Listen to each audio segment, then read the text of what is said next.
very easy, and the answer will be, you'll find the answers book by lecture. So be very careful and listen to me. So let us go to the next slide.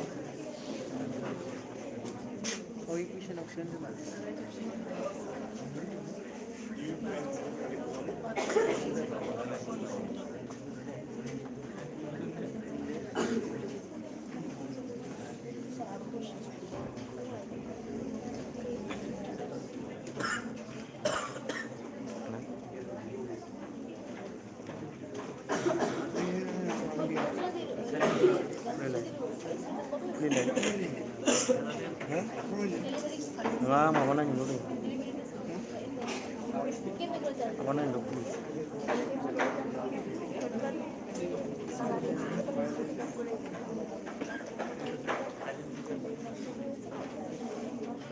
फैबाय नै life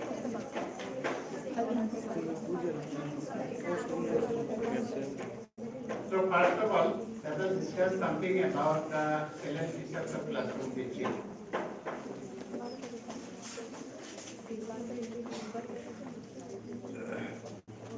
So let us discuss what is teaching. Generally, definitions of learning are available in the books, but for teaching, it's very difficult to find the definitions of teaching.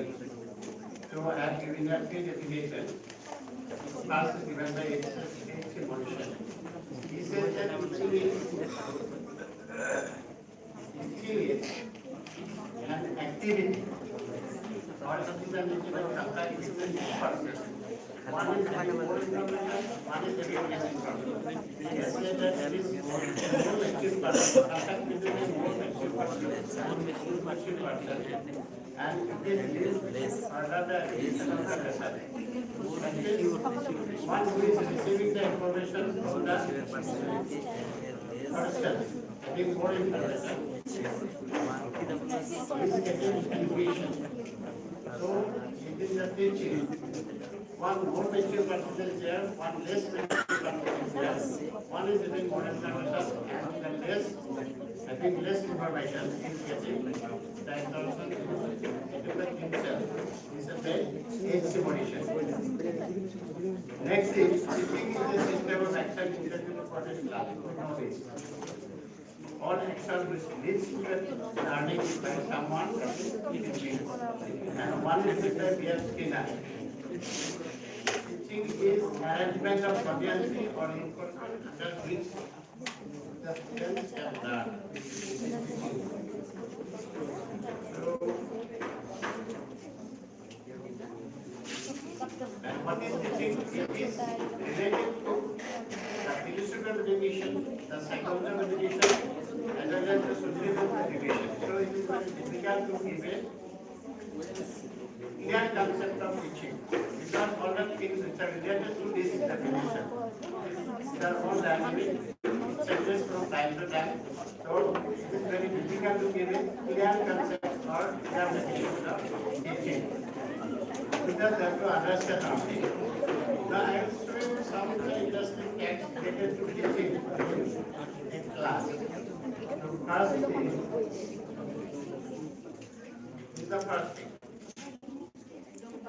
Because mentioned by our respected Director, teaching is nothing but it is brain-to-brain relation. In fact, it is brain-to-many brains relation.